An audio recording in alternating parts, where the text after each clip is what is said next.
Hello and welcome to another Tim Talk podcast by Celtic Down Under. I'm your host, Jared, and joining me today is Patrick Dunlop. How you going, Paddy? Doing well, Jared. What about yourself? Yeah, pretty good, mate. Pretty good. It's nice and cold over here in Melbourne, so you know how it is, but we'll get by. So for Good. the listeners out there, we've been talking off air. You run a pretty successful Facebook page for that. You want to tell us something about that? The Facebook page that I run is called Planet Celtic. So basically, the idea behind it at the start was just to, keep people updated with all things Celtic, news stories, transfers, different things that were happening.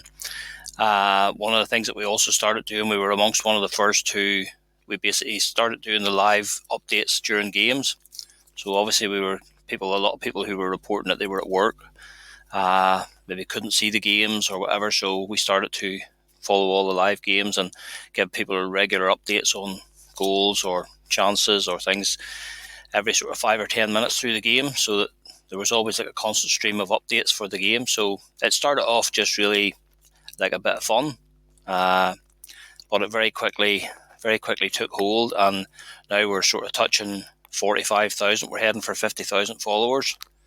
So it's just amazing, and we get people from all over the world, contacting us about, telling us about, this is a great source for keeping up with Celtic news and stuff. And we tend to stay away from the rubbish and the speculation and stuff like that. We just don't print or don't publish any of the rubbish. So we do try to keep it current, and we try to keep it accurate.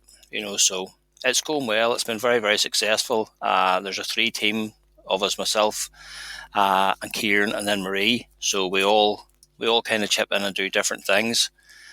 Kieran's a bit of a social media whiz and a bit of a technological whiz. Marie would usually she would keep an eye. She would moderate the page and edit the page. So obviously, if there's things that people put on that need removed, Marie does that. And then I just look after mainly posting stuff. So it's been very successful, and it's been very good. So. It's a good setup, and I think I'm one of those 45,000 people on there that like the page and have a look at it. So, yeah, it's a very informative page. So if you don't already do that and you're on Facebook, get on there, Planet Celtic. Make sure you join up. Great stuff, Jared. Yep. All right. So do you want to give us a bit of a background info on how you became a Celtic fan? Certainly, Jared. Yeah. Well, as you can imagine, growing up here in Northern Ireland, being a Northern Ireland lad, with all the baggage and all the troubles that went on years ago, I was a child of the troubles like everybody else. So it was very, very difficult. But most of my friends at school and places like that were all Liverpool fans, Man United fans, or maybe Leeds or Chelsea fans. They were big clubs as well. So I'm not saying that I want it to be different, because it's not that I set out to be different, but I can just remember my dad, watching Celtic years ago and tell me about them. And I think one of the first games I can remember seeing was like the 75 Cup final.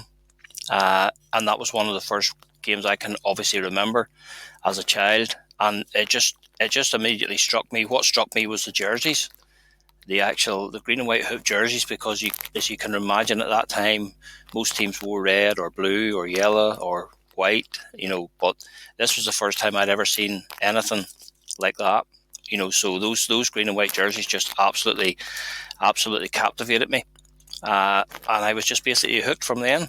And as a young lad, 9-10 years of age, I just made it my mission in life to try to find out as much as I could about this Celtic thing. And as a child, I was always a reader, so being able to read about all the history and everything about that, everything about Celtic behind the scenes and how they came to be, and that just amazed me, So that's how I got into Celtic. And all of a sudden, all those other teams like Liverpool, Manchester United, Arsenal, Spurs, they just went out the window.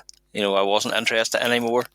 So, and that was really how it came about. So during the Troubles, it kind of pushed it along, because obviously with the religious divide, you had the religious divide. One side was Celtic, one side was Rangers, and it was great for me to find Celtic and find something that I could actually identify with.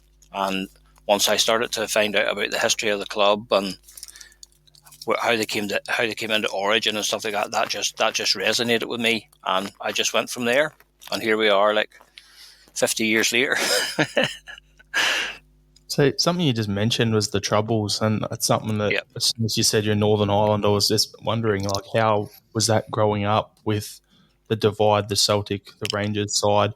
Could you wear your club colours around, like, a lot of people like wearing their football tops, or was that had to be done only in certain areas? Just for a bit of, like me growing up over in Australia, removed, no, got friends and stuff over there, but first-hand account from your point of view, what was that like?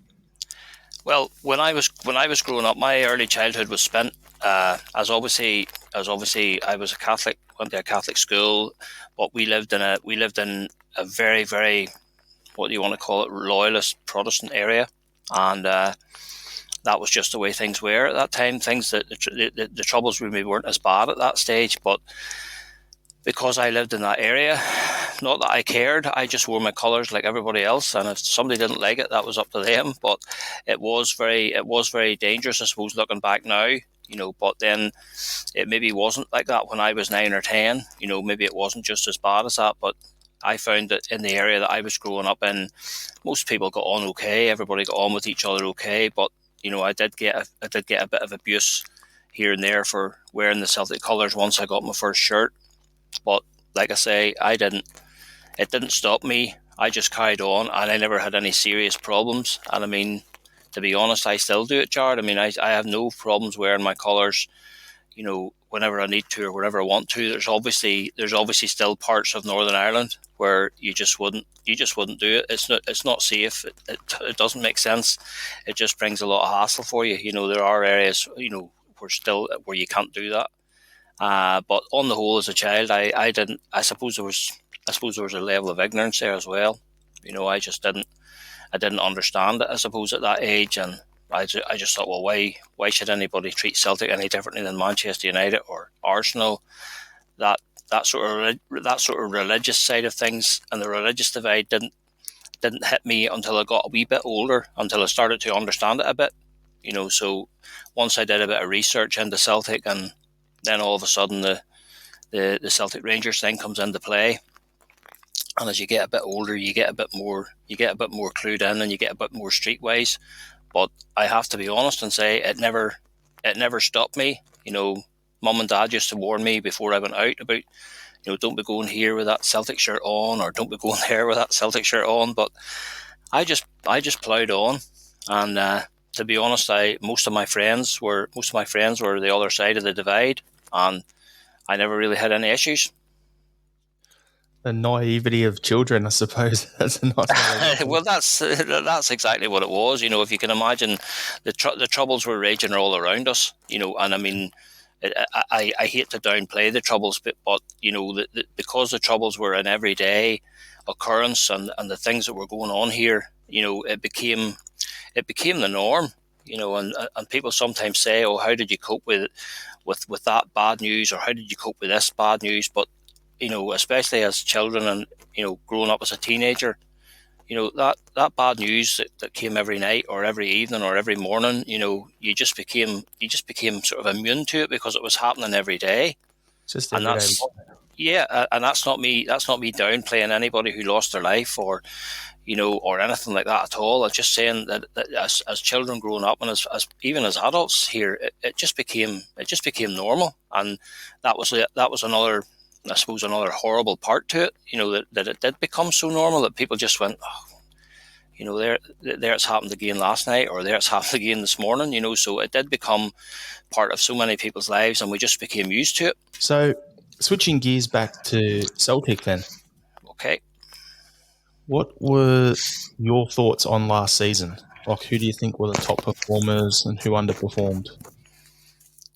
Well, last season, I'm sure you would agree yourself. I still sometimes struggle to comprehend just what went wrong, because we'd been on such a roll.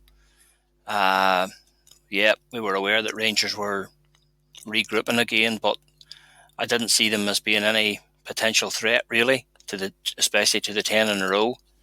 Last season was just a car crash. I still don't know what happened. It was evident to me very early on that there was something major not right behind the scenes. I mean, even the couple of early performances where Celtic actually managed to win the game, it was becoming clear that there was major problems. That the team weren't playing anything to any level that they had gone to over the last sort of 2 or 3 years. So it was very evident to me that there was problems there, and I think looking back now, it's clear that there were probably players who were told maybe they could get a move last summer and then didn't get it for whatever reason. That's how it looks to me now. Obviously, we weren't aware of that at the time, but then if you move things forward to September, October time, to when we crashed out of the Champions League, and we had those 2 defeats to that team from Prague, and you had Neil Lennon coming out basically throwing the players under the bus after the game, saying there's players in that dressing room who don't want to be there. I think everybody realised at that stage that there's major problems here. And then obviously you factor in the pandemic as well. The pandemic seemed to hit Celtic, far worse than a lot of other teams. I mean, I've spoken to Liverpool fans, I've spoken to Manchester United fans, and they have both said the same, that they found that their teams this year sort of struggled, and they think it was because of the lack of supporters. And I tend to agree with that. We're not using it as an excuse, but the atmosphere in those, you would equate the atmosphere at Celtic Park with Anfield or Old Trafford, and I just think that some of those teams who rely on their supporters and rely on that big atmosphere, all of a sudden that big atmosphere was gone. And I just think for some reason the Celtic players it really did seem to hit hard.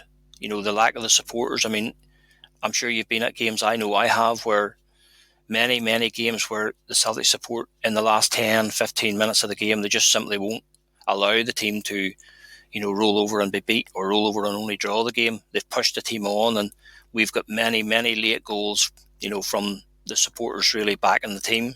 So I think that had a massive impact on the players as well. Suddenly they were in this atmosphere and they just didn't deal with it.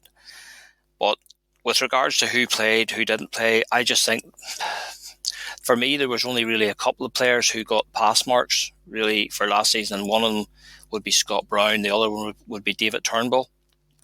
I think Brown, he got a lot of stick from people, but for me, Scott Brown is an absolute legend, a warrior for the club, fantastic player, fantastic inspiration, and I think Brown did his best to, he knew how important the 10 was, and I think he did his best to rally them and to try and get them going, but to no avail. And then young Turnbull coming in was basically a shining light. Just the way he performed. Again, there was controversy around Neil Lennon there. I think Lennon left it a long time before he actually played him. It must have been into the new year before he started him. And it was in November, I think. Yeah, all of a sudden people were saying, like, how has this guy not been in the team? Like, what has Lennon seen that, that he doesn't want this guy in the team? So there was all that going on. Again, the players that, again, big players that let us down. Edward, shadow of the player he was, an absolute shadow of the player he was. And when he goes away to play for France under 21s, he just looks like a world-class player, and he was still producing for them, but he wasn't producing for Celtic. I suppose the biggest disappointment for us as Irish supporters was Shane Duffy. I felt sorry for Shane Duffy because if there's one thing, Celtic supporters do tend to like a scapegoat. They like to pinpoint somebody at a time. There's been various players who've suffered that, and I think Big Duffy basically suffered from that as well. I don't think there's a Celtic supporter, certainly not an Irish supporter, alive who didn't think that Duffy was a great signing when we signed him, because he was exactly what we needed. A big, strong, rugged centre-half who would bully the centre-forward, and he would tighten things up at the back. And the Shane Duffy that we saw playing for Ireland was exactly what we needed. But you saw that yourself, Jared. I mean, I don't know what happened with Shane Duffy, whether it was confidence issues. I know he lost his father, in the time leading up to... Yeah, there was 3 or 4 things with Duffy going on at the same time, and it's disappointing it didn't work out, because I was really keen. I said to my wife, you know what? I buy the home shirt this year. I'm getting Duffy's name and number on the back. So Yep, that didn't end up happening, but I bought the two away tops instead. But it's one of them where I thought he was the sort of player we needed. No nonsense yep, centre back who get in there and do it. It's exactly what we needed. But if you look at it, moving in a pandemic where his family weren't in Glasgow with him, so he's in a hotel. He's not really settling in because they can't really socialise with their teammates outside of it. yep, And then you have a look at what happened with his dad as well. If you put all that together, it's going to be hard to focus on what you're doing as your job at the best of times. yep. But then go out there and not quite perform. It's going to get you in a bit of a downward spiral. So yeah, it's not ideal. No, definitely not. And also the thing about Duffy, I don't know. There's maybe maybe a few people don't know that. I can remember that just before the game against Rangers, the first game against Rangers that we lost at Celtic Park, and that was probably September time. In the days leading up to that game, Shane Duffy was having major problems with 2 or 3 wisdom teeth. He was having absolute major problems with. Now this only came out afterwards, but he was having major problems with his wisdom teeth. And I think on the Thursday or the Friday, he actually had to go in and have surgery to have teeth removed. And basically, my understanding of the story is that there was a conversation between him and Lennon about, you'll have to play. We have nobody else because of the pandemic and the players that were out. Now, I would imagine, having been through something like that myself, I would imagine that Shane Duffy, despite the fact that he's a professional, I would imagine he was in probably pretty poor shape. In terms of his physical fitness, after having gone through that, and probably in an ideal world, he probably would have been left out for that game, but he was basically forced to play. So again, that was going on as well. A lot of people don't realize that, but that was definitely fact, because that came from his family. So that wasn't an easy situation for him either. So again, he wasn't the only one. That's what I felt sorry for him. I did feel sorry for him because he wasn't the only one. He seemed to be the one that everybody pinned the blame on, but he was. The goalkeeper behind him, for a start, the goalkeeping situation, and as we sit here today, the goalkeeping situation is still up in the air. So that not having a settle. Duffy was coming into new surroundings, new players. There was 3 or 4 games there where there was 3 or 4 different goalkeepers. Goalkeepers and defenders particularly need to get a relationship going. They need to get an understanding going, and that didn't happen either. And this was all happening, with all these other things going on behind the scenes. So, as I say, I just felt sorry for him because I didn't think he was the only one. There were other players, I think, players who had really carried us over the last few years. James Forrest, Callum McGregor, people like that. James, he got injured. Callum McGregor just wasn't the same either. And there was all those. There was other things, and some of the players they brought in, like Ajeti up front. Again, he didn't produce.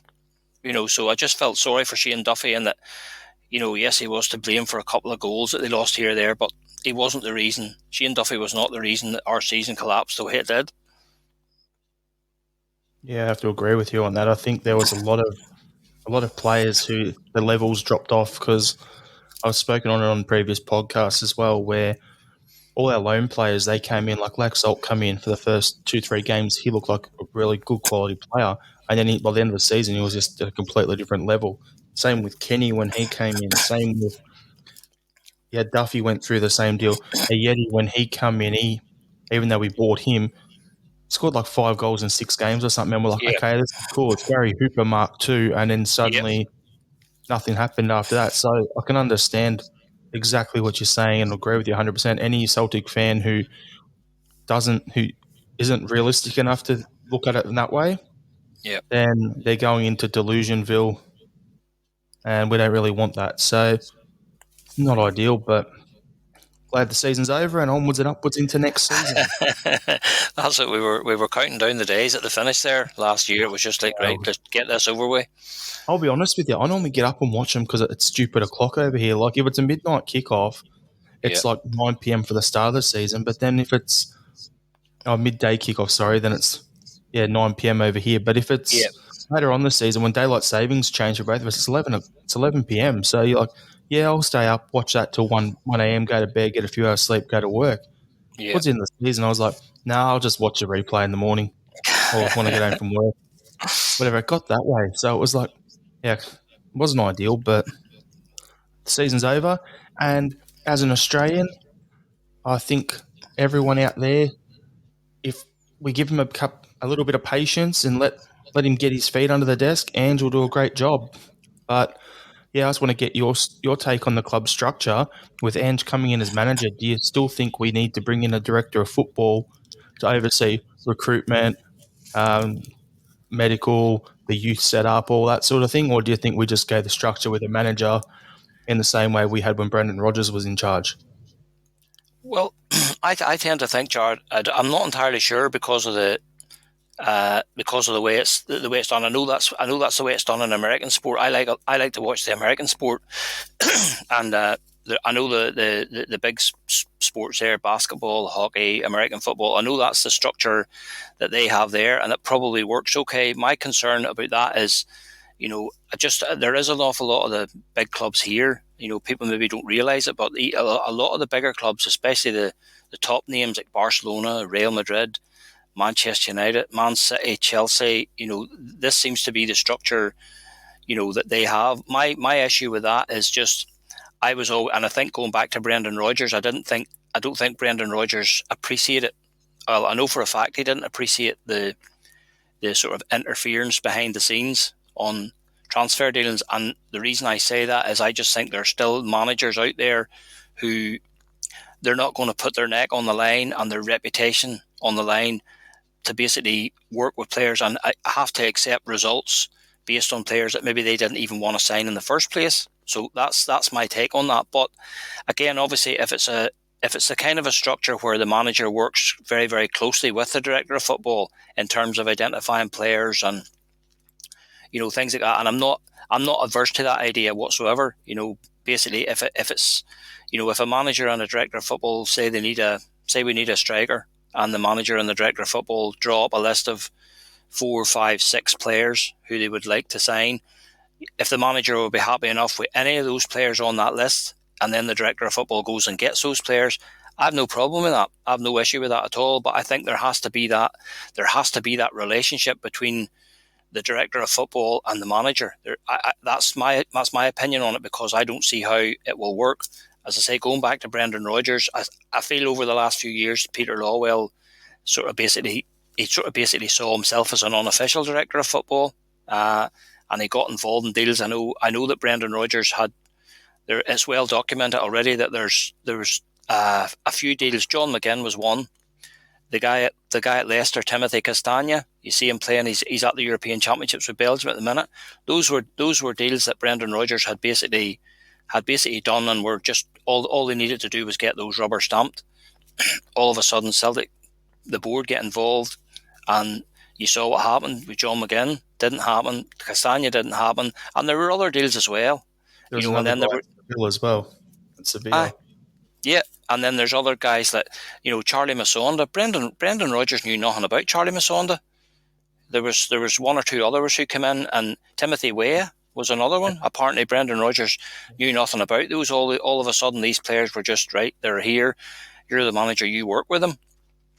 So I've spoken to people who were very close to Brendan Rodgers, and I know that that's what was happening behind the scenes, and the frustration for Brendan Rodgers was building, and that's my problem with the way he left was the way it was done. But I could 100% see where he was coming from. He was basically being backed into a corner when it came to transfer dealings. And as far as I'm aware, all Brendan Rodgers was trying to do was trying to improve the team, improve the squad, improve the club, move the thing forward. And the club probably just realised that this is going to cost us a lot of money.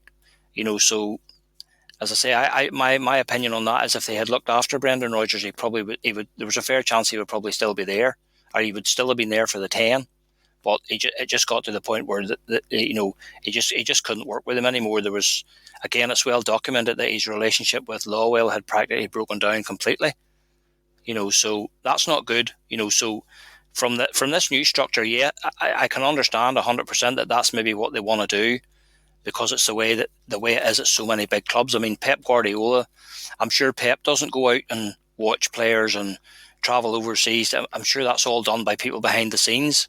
But again, I'm pretty certain that Pep Guardiola, with his reputation, I'm pretty certain he's not going to work with players that he didn't want to sign. I'm pretty sure he has an input in the type of player and the caliber of player that comes in there. So I would be happy enough for them to try something like that. But again, it needs to work. It needs to be working, and it needs to be a very clear understanding between the manager and the director of football of, right, here's the players we need.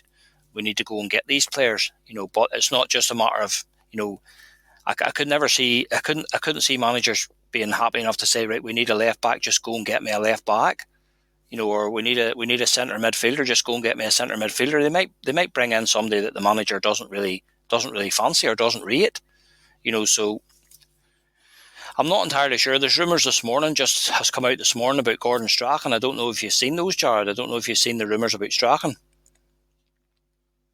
Yeah, I've seen them. I'm 50-50 on him because for me, I've rated him as what he did for us in the past, and it seems like director of footballs, he could do a good job for us. But the question for me is, because his son's currently there, that's my reservation.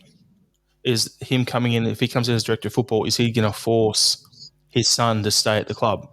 For me, I look at it and go, a guy I wanted all along, even before Ange become manager, is I wanted David Webb as director of football and David Wagner to come in as manager, because they worked together at Huddersfield.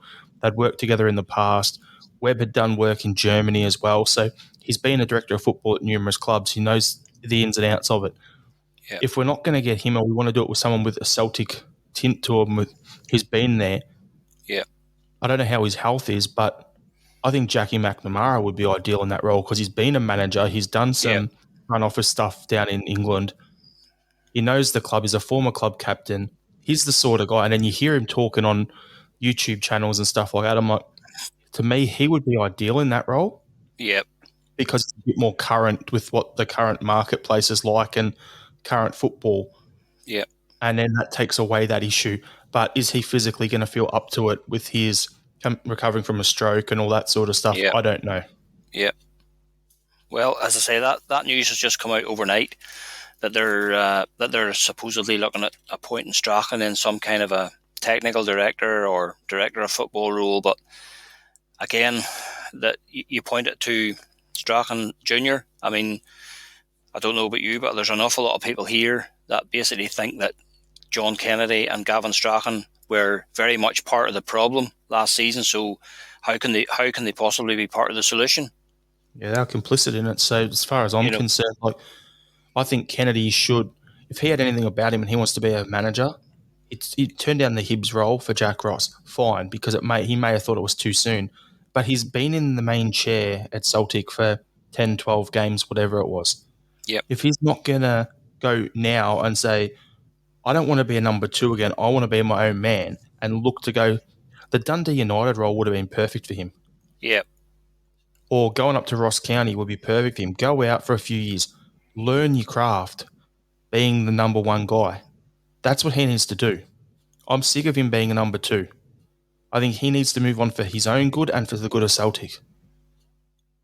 I agree 100%. I mean, I can understand that they needed somebody to basically take the team for the remainder of the games last season. I get that 100%, and they were in situ. But basically, as soon as the season was over, they should have been, they should have been packed on their way. Because, as I say, that's how my view was that they should have gone along with Lennon.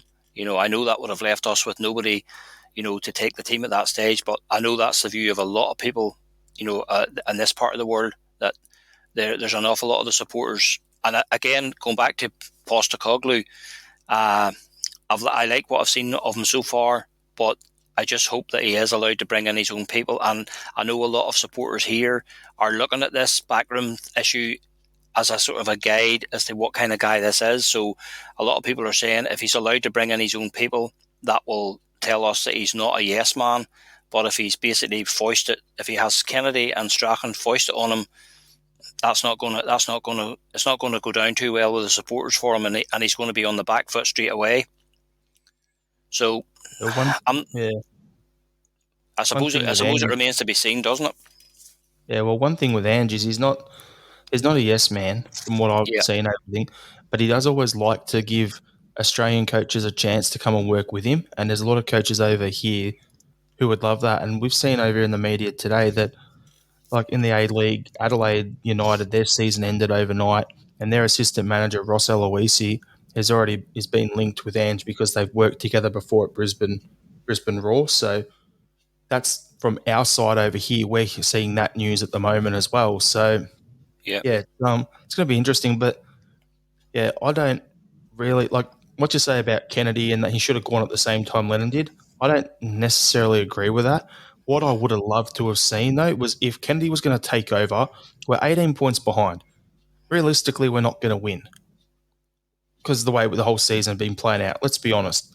If he had come out and said, okay, I'm the gaffer now, and I'm going to play this type of football. We're going to be aggressive. We're going to be attacking, and I'm going to make changes. And if he put Karamoko in early days, because instead of playing Christie out wide right, if he put him there so he had a natural in that position, if he made changes and said, let's go for it. If he played Sorrow more instead of Bruni, if he, put more young kids in there and at least had a crack and said, like, what we've been doing all season hasn't been working, so we're going to do this, and because this is how I coach, fine. If we lost some games, I could have lived with that because at least there was a path and we could see that, so this is what Kennedy's about. This is what he wants to do. Yeah. And maybe I'd assess that as that's what he's about as a manager.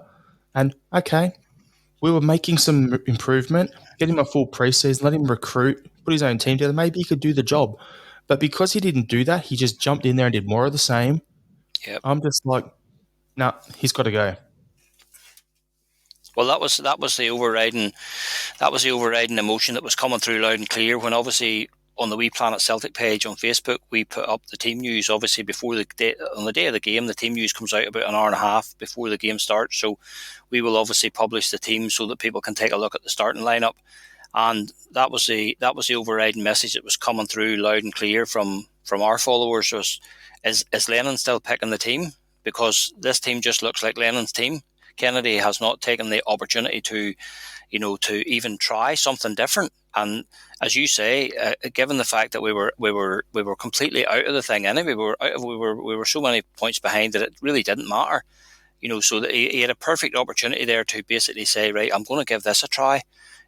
Get young Dembele into the team, get Sorrow into the team, get Turnbull further forward, get a goalkeeper and stick with him, all those things, but for me, especially the last 4 or 5 games just looked like as he was going through the motions, and it just looked like, to be honest, it just looked like Lennon's team, and the matches were getting worse. We were getting worse instead of better, so those last 2 games were just absolutely horrific to watch. And like we said earlier, that's why we just said, like, I just cannot wait for this to be over. I just cannot wait for this season to be done with.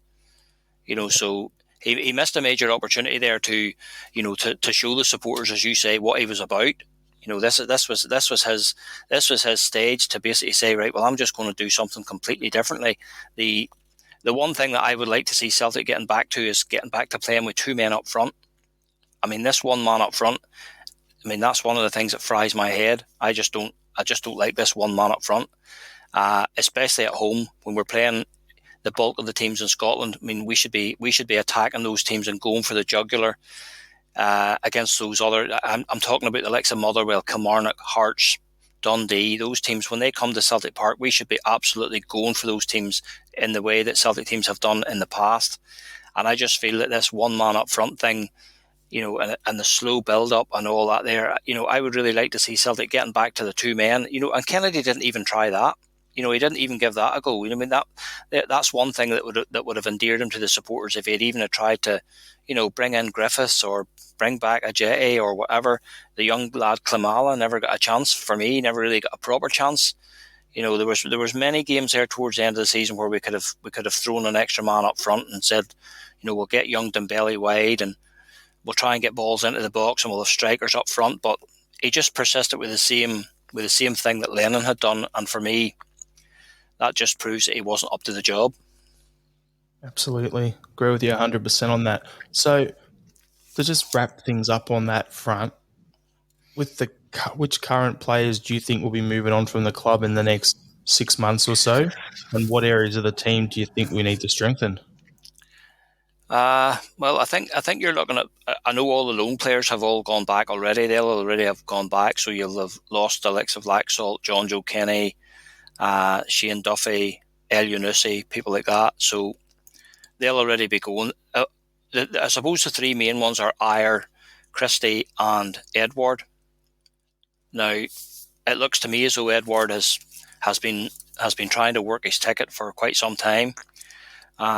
In the last few days, it says that there's a deal with Leicester that has kind of fallen through. So he's obviously been talking to Leicester, or his representatives have been talking to Leicester. I think Christopher Ayer has already made it clear just within the last fortnight. He was away with Norway and he gave an interview where he just said this summer it's time for him to move on, even though he has a year left in his contract. So again, Celtic are with those couple of players. They're kind of in that situation. If they're not going to sign a new deal, I suppose they really do need to try and get some money for them. But even then, Jared, I mean, if they don't want to be there, that's the biggest problem for me. If they don't want to be there, Celtic need to move them on. You saw last season what happened. That was what happened. There was too many players that just didn't want to be there, and that was reflected in their performances on the field. So we can't afford to carry any passengers. I mean, what I've seen of Ange Postecoglou so far, he looks as though he's a fairly no-nonsense character. I don't think he'll suffer fools gladly, based on what I've seen of him so far and what other Australians have talked about him. So I would like to think that that he will very, very quickly identify the players that that they're not wanting to be there, and if they're not wanting to be there, well, there's the door. Because that's we just simply can't go into another season with players who are not committed, because you saw last season what happens whenever you do that. So I think, though, again, Christie's different. I think Christie, I'm not entirely sure about him either. I think he hankers after playing in the Premier League. I do like Ryan Christie. I do think he's a great player. Some of his shot selection, at times leaves you a bit frustrated, but he has scored some fantastic goals from trying those shots. So I find it hard to knock him a lot of the time. But I think those three, if we put it this way, if we get to the start of the season and those three have gone, I'll not be surprised. That won't surprise me in the slightest. With regards to who needs to come in, I mean, this is my thing about Postecoglou again. I just hope he gets the time, because there's a massive rebuild there. And are we going to be able to do this over one transfer window? I would doubt it. I would very much doubt it. For me, going back to Martin O'Neill's time, Martin O'Neill always talked about the spine of the team. And I think this is where we are. I think we're lacking players, and we're lacking quality all over the field. We've got a few players that we can still count on, but I think we really do need to look at improving the spine of the team. So the goalkeeper, the two centre halves, the midfield, and the striker. So I think really right up the middle of that team, and you can even, we still need to talk about fullbacks, and we still need to talk about maybe another winger or whatever. But we really do need to look at the spine of our team, because if you go back to Gerrard and Rangers over the last couple of years, that's where he got success. He improved the spine of that team right up the middle, and made Rangers all of a sudden very, very difficult to play against. And that was evident in the games that they played in Europe and stuff like that. So I just think Celtic need to look at the overall, the bigger picture, and they need to look at the spine of the team from the goalkeeper out, right up to the forwards. And I mean, there's serious question marks over even some of the players that we still have on board. Like you have Griffiths, Ajeti. Like, are those guys going to produce? Are they going to be available? Is Postecoglou going to want them? So there's a massive rebuild there, Jared, and I'm not entirely sure whether I would doubt very much if we can do this in one transfer window. This could take 2 or maybe 3 transfer windows for us to even get this right. So, but we are lacking. I mean, but go back to what you and me were saying earlier about young Dembele. I mean, even last year, whenever Forrest was out, James Forrest was out for practically the whole season. You know, that young lad never got a chance. They never even gave that wee lad a run in the team. You know, and like when you're 18 points behind or 20 points behind, that's the perfect opportunity to say, right, well, throw him in there and see what he can do. You know, so The worst there's that can happen. there's 1 or 2 players there as well. I mean, this season coming up is a big season for someone like Mikey Johnson, for instance. Mikey Johnson's always young player, but I mean, he can't be classed as a young player all his life. Mikey Johnson has to step up. You know, and there is a player in there if he can produce and become more consistent. But you know, this is a massive season for him. If he's going to do it, he needs to do it this season because he's had competition with El Yunusi up that left hand side, but El Yunusi's not there now. You know, so Mikey Johnson might be able to do something. We've also got the players coming back from loan. You've got the likes of Bio, you've got the likes of Shved, you know, who didn't really get an opportunity either. So you know, maybe they can throw something in the mix this year. They might surprise a few people. I'll throw a few extra names in as well. You've got the 3 Irish boys that we got at the same time in Luke O'Connell, Lee O'Connor, and Jonathan Afolabi. Like, if those guys are going to have a career at Celtic, it has to happen this year. Yeah. So that's what I say. You know, that if you think back to Christopher Ayer, you know, I mean, even going back 4 or 5 years ago, if you had read in the paper that Celtic were deciding to let Ayer go, you probably would have thought, well, it didn't really work out for him. But then he went out on loan to Kilmarnock, and he came back the player that he turned into. You know, so that going out on loan made a hell of a difference to him. Ryan Christie doing the same at Aberdeen. Just Christie came back a different player. You know, so I would just hope that maybe this summer, in terms of the rebuild, to give the rebuild a hand and to give Ange, you know, a decent base to work from. You know, maybe we'll get, like you say, 3, 4, 5, 6 players who weren't anywhere near the first team over the last couple of years. We might get sort of maybe half a dozen of them that might, you know, they might all of a sudden throw their hat in the ring this year and say, do you know what, we'll push on now, and we might give the manager a pleasant surprise there, and you know, in the quality of player that he's looking for. He's already got some of these guys under his nose. But if that happens, perfect, because then he can focus his spending on certain areas instead of having to buy 12 players. He may only need to buy 6. Yeah, that happens. So that means instead of buying 12 players at, you know, who are free agents or 1, 2, 3 million each or whatever, maybe you can go and shop in that 5 to 7 million range for 2 or 3 players. Yeah. So it'll be interesting to see. Agreed 100%. Yep. It'll be interesting to see how that all plays out, especially now Ange hitting Lennoxtown this week coming up, and yeah, and then we've got the training camp in Wales. So it'll be interesting to see how it all plays out over the next few weeks. But I think things will start to ramp up, which will be good to see. Yep. So, Paddy, we'll just jump on to a bit about you now. So, who would your all-time favourite Celtic player be and why? I suppose my all-time Celtic player would be Tommy Burns. I was always a big Tommy Burns fan. I just loved the guy. You know, as I said, from an early age, you know, I can remember the first couple of games I went to. Tommy Burns was kind of just breaking into the team. And I always just remember just being mesmerised by him. You know, this red hair, and in his younger days, Tommy had quite a discipline problem in terms of his temper. Tommy was very fiery, and I know like you maybe didn't see that in the older gentleman who was a manager and stuff like that there, but Tommy Burns as a young lad, a young player breaking into the Celtic team, there was serious question marks over his discipline, because he was sent off in a few games. He was very hot-headed and stuff like that. But you know, the Jock Stein, Billy McNeil, people like that must have worked on him and got him to curb that a bit. But he was always the one that stuck out for me in terms of when I was growing up. As I say, this just an absolute wand of a left foot, wonderful player. And it was coming through loud and clear how much the club and the supporters meant to him. So I think Tommy would be my all-time favourite player. I was actually in Glasgow last summer and went to visit his grave. I went up to see his grave.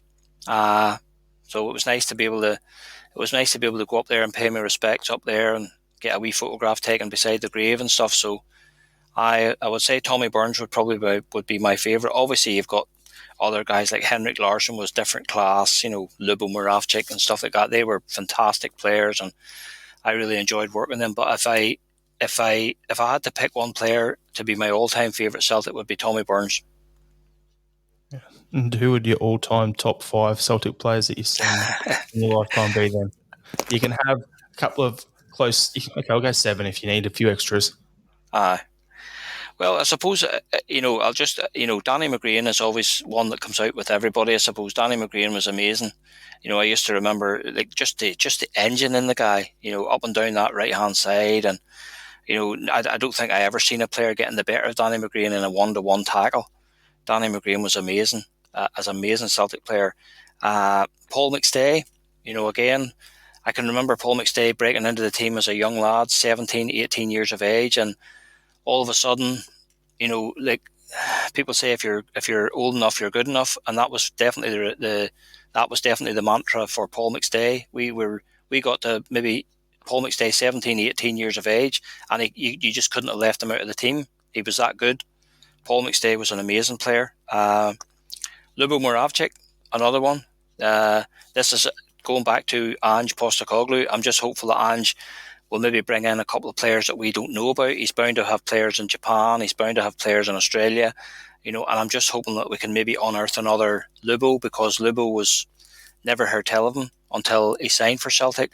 And from the very first game, everybody could see, everybody's reaction was like, where has this guy been?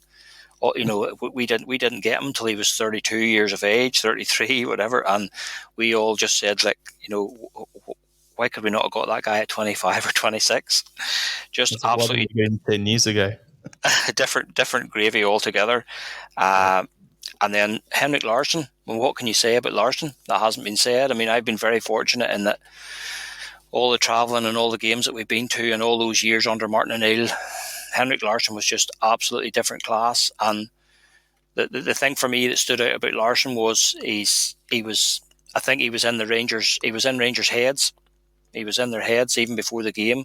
I've read a couple of bits and pieces from players like Barry Ferguson and Peter Lovenkrantz as well. And they basically, Lovenkrantz said that recently, that sometimes even in the tunnel going out, he says that we knew we were beat before we went out because they had Larsson. So Larsson was just, again, was an absolute giant in terms of the goals he scored. Another guy that doesn't actually get a mention, and he was a very, very big favourite of mine, was Paulo Di Canio. I know that's maybe not a name that'll be popular because of his political views and stuff like that there, but as a footballer, as a player, world class. I know that term gets bandied about quite a bit, but having seen Di Canio at many a game, and Di Canio was world class without a doubt. The problem for Di Canio was when he was in that Celtic team, at the time he was in it, he was 3 moves ahead of some of the guys he was playing with. And he was just absolutely different. He was different class whatsoever. Paulo Di Canio for me. So those would be the ones that I would have to pick out. Okay, some good players there. The usual thing when you get your top 5 is not much defenders there, but that's to be expected, because if they do their job, well, they've got Danny McGrain in there. They've got Danny McGrain in there. He was top class, but as you say, the rest of them, the guys that put the ball in the net, they tend to get the plaudits, don't they? But Danny wasn't in the back line all that much anyway back in the day. He was always bombing up and down. So yeah, good fun. All right. So my next question for you is, what are some of the most memorable games that you've seen Celtic play, and what is so memorable to you about those games? Okay. I suppose one of them, I find it hard to pick one, Jar, that stands out any more than the other, but there are a few that stand out.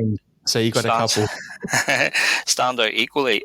For me, one of the most emotional games that I have ever been at was the Centenary Cup final, and also even the semi-final that year. 1988, Dundee United at Hampden, a goal down, 10 minutes to go. Those 2 goals from McAvenny.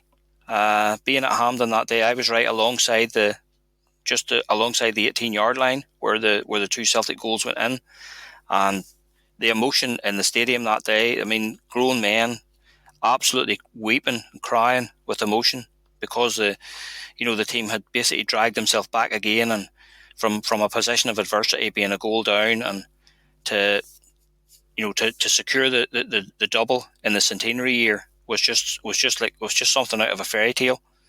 So that was, for me, that one always stands out. I was at that game as well. Again, you've had other big games. Celtic against Manchester United in the Champions League. Nakamura's free kick.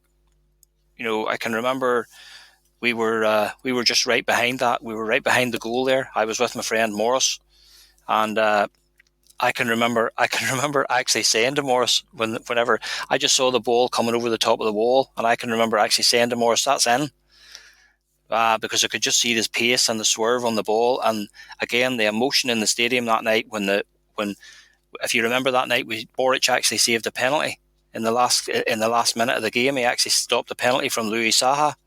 Yep. The noise at Celtic Park that night was just absolutely fried. I've never heard it. The whole place was shaking under your feet. So that was another memorable one. One that people maybe don't talk about is the night we played Juventus in the Champions League. We beat Juventus 4-3. Chris Sutton scored an absolute unbelievable goal that night. That was a fantastic game as well. Again, that was a wonderful run. Martin O'Neill's team, Sutton, Larsson, Hartson, Moravcik, Big Balde, Mialbe, that team at that particular time. But that game stands out as well. And then the other ones that are sort of foremost in my mind would be the games that won us the trebles in the last few years. The first treble winning game against Aberdeen at Hampden, when Tom Rogic scored in the last kick of the ball. Again, I just never seen anything like the emotion, the absolute outpouring of emotion from the supporters. As I say, I was crying myself. Grown men absolutely in tears at what they had witnessed. Brendan Rodgers had come in, he had turned the thing round completely, and that was the first treble that we had seen since Martin O'Neill's day. And to do it in such fashion against Aberdeen, last kick of the ball, we thought we were heading for extra time, and all of a sudden the ball just hits the net, and it's just unbelievable. The middle one against Motherwell to do the double treble, and then to do the treble against Hearts.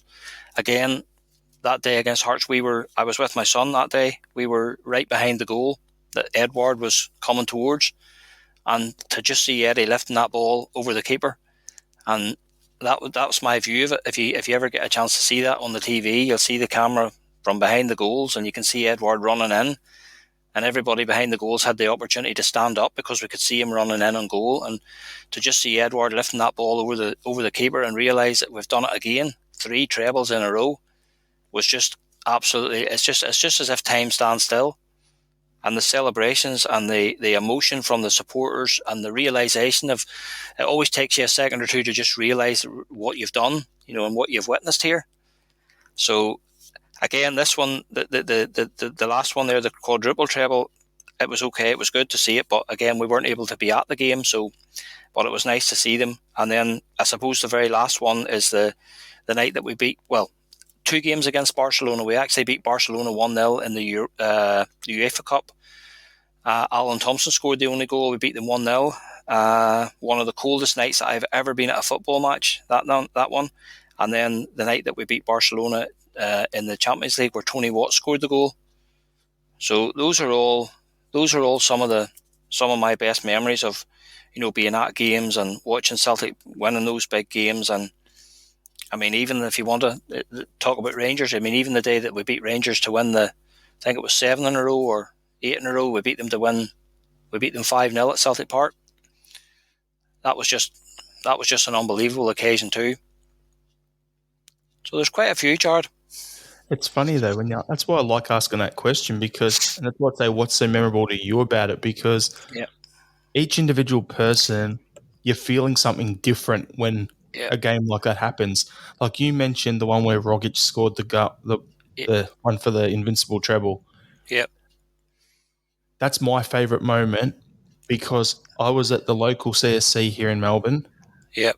A bunch of Australian-based teams and the Australian guys scored that. I've never heard anything that loud in my life. And Yeah, ears were ringing for 3 days. Guys, we got crowd. There was a guy in a Rocket shirt that ends up getting crowd surfing across the room.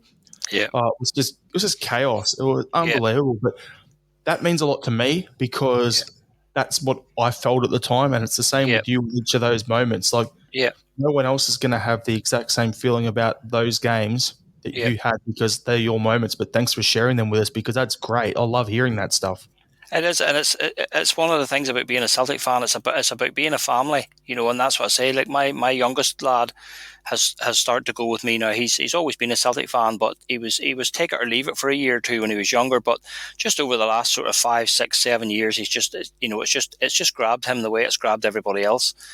So you're watching those goals and you're seeing those achievements that Celtic are making, and you're watching them with the people that you love. You're watching them with your very close friends, your family, and for me to be able to share that with my young lad and pass that along to him. So like when I'm long gone from here, he can take that on and he can share that with his children as well. You know what I mean, and bring that on, and that's all part of it.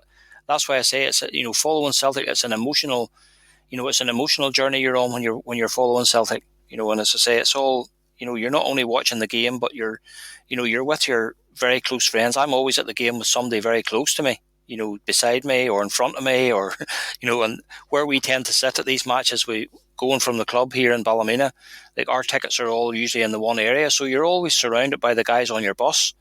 And it's just fantastic, just to see guys. I mean, I've been in celebrations with guys that I went to school with, guys that I went to primary school with, and that's all part of it, and that's why I think it's very emotional. It is very emotional a lot of the times, So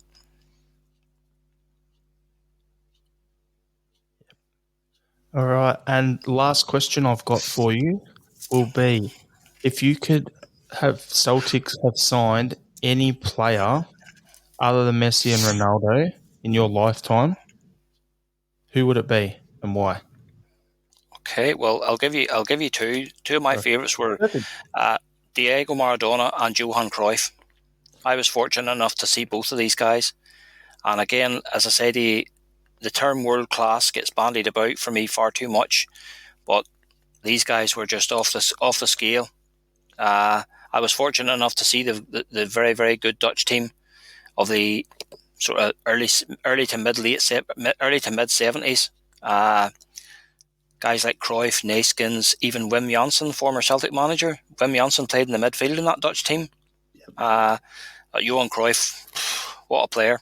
I mean, just absolutely world class. World class doesn't even do it justice. Just a fantastic talent, fantastic player, and you could see even as a younger player, you could see his influence on the team, his influence on the game, and the way he talked about the game. So I would have loved to have seen. I actually saw Cruyff playing for Ajax against Celtic. But he was kind of coming to an end then. And then, as I say, the other one is Maradona. I know a lot of people, maybe weren't that struck on Maradona, but because of his off-field antics and stuff. But again, what a player. I can always remember the Italian football being televised live here on Channel 4 for the first time all those years ago. And we started getting the Italian games on a Sunday. And like Maradona lifted Napoli, that entire team, that entire club. He just trailed them up by the boots. And they won the Scudetto for the first time in I don't know how many years. The guy was just different class altogether. Just an absolute football legend, and it was very sad to see him pass there recently. But Maradona and Cruyff for me, if I'd ever had a chance to see them playing for Celtic, that would have been some experience. 100% agree with you on that. Either if you got either of them, it's just like no words can justify how much I'm agreeing with you right now. Like, yeah, would have been amazing if they's played for us, but yeah, it's always a good question. I like to leave it that way because Yeah. it's good to get a feel for what you think because everyone's seen different players over the years. So yeah, there are two people who haven't been mentioned on that question before either. So perfect. That's good. All right. So Paddy, thanks for coming on for a chat. I've really appreciate the opportunity to have a talk with you about this and, get to know you and hear about your love of Celtic. So, yeah, thanks heaps. And anyone listening, please go like Paddy's Facebook page, Planet Celtic. And yeah, go. Hope we have a good season coming up. And how? Well, do. My pleasure, Jared. It's been lovely chatting to you.